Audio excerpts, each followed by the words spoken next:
നമ്മൾ പലപ്പോഴും കേൾക്കുന്ന ഒരു ചോദ്യമാണ് വയസ്സാ 10-65 ആയില്ലേ ഇനിയൊന്ന് വിശ്രമിച്ചൂടെ എന്ന്. വിശ്രമമോ? നോ എന്ന് പറയും തിരുവനന്തപുരം നഗരൂർ സ്വദേശിനിയായ വത്സലാമ്മ. മധുരമൂറുന്ന തേൻ വിഭവങ്ങളുടെ ചെറുകിട സംരംഭം ഒരുക്കിയാണ് വത്സലാമ്മ നാടിന് മാതൃകയാകുന്നത്. തേനീച്ച കൃഷിയിലൂടെ തേൻ ഉൽപ്പാദിപ്പിച്ച് 15ഓളം മൂല്യവർദ്ധിത വസ്തുക്കളും ഉൽപ്പാദിപ്പിക്കുന്നുണ്ട്.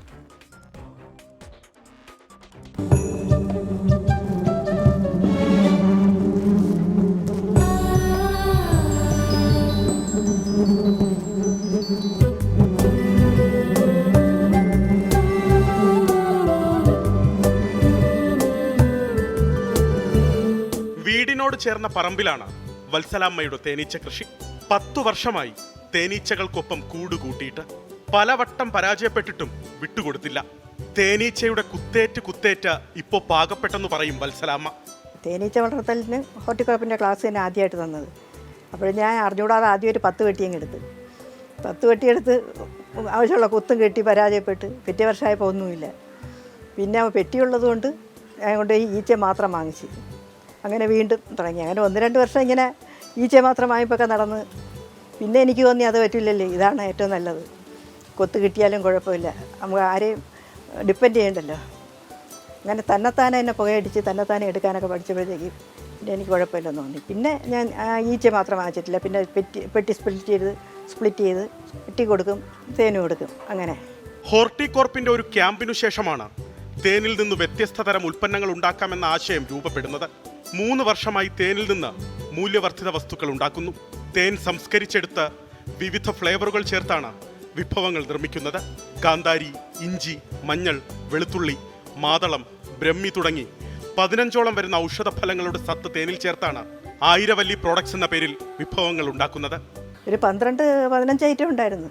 ഇഞ്ചിത്തേൻ, മഞ്ഞൾ തേൻ, കാന്താരിത്തേൻ, കറുകപ്പട്ടത്തേൻ, പിന്നെ മാതളത്തേൻ, നെല്ലിക്ക, പിന്നെ അതിന് കീഴാർനെല്ലി പാത്രത്തിലോട്ട് ആക്കിയില്ല, ഇതിലോട്ട് ശരിയാക്കി വച്ചിരിക്കുകയാണ്.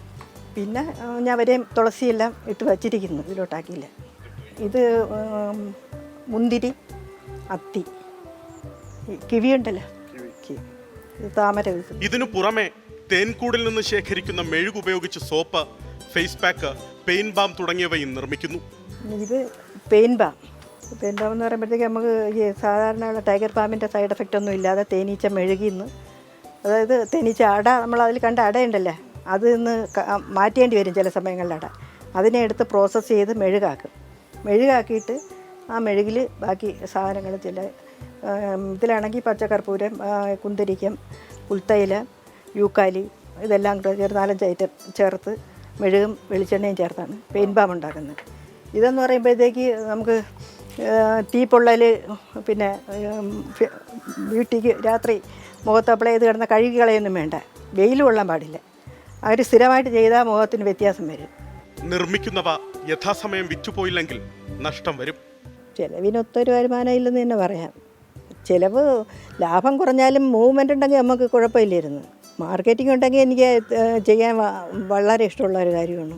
നമ്മളിവിടെ ഉണ്ടാക്കി വെച്ചിട്ട് കാര്യമില്ലല്ലോ, ഇവിടെ നടക്കണമെങ്കിലല്ലേ കാര്യമുള്ളൂ. മികച്ച തേനീച്ച കർഷകക്കടക്കം നിരവധി പുരസ്കാരങ്ങളും വത്സലാമ്മയ്ക്ക് ലഭിച്ചിട്ടുണ്ട്. ഇനി ഈ ഒരു ജീവിതത്തിൻ്റെ കാലഘട്ടം തീരുന്നത് വരെ എനിക്ക് ഇത് തന്നെ മുമ്പോട്ട് കൊണ്ടുവന്നു.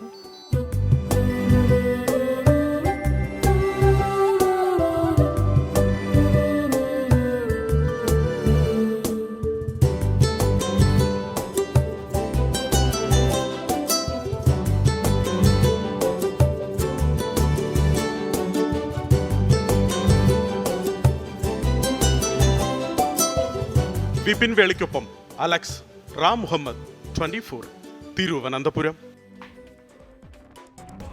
ഈ തേൻ ഇങ്ങനെ ഒഴിക്കുന്ന കണ്ടപ്പോഴേ ഞാൻ ഓർത്തത്, ഞാൻ നമ്മുടെ സുഹൈൽ മുഹമ്മദിന്റെ അടുത്ത് തേനിലിട്ട നെല്ലിക്ക കൊണ്ടുവരാൻ പറഞ്ഞിട്ട് കുറച്ച് നാളായി, എന്നെ കുറെ നാളായി പറ്റിക്കുകയാണ്. കൊണ്ടുവന്നില്ല എന്ന് മാത്രം.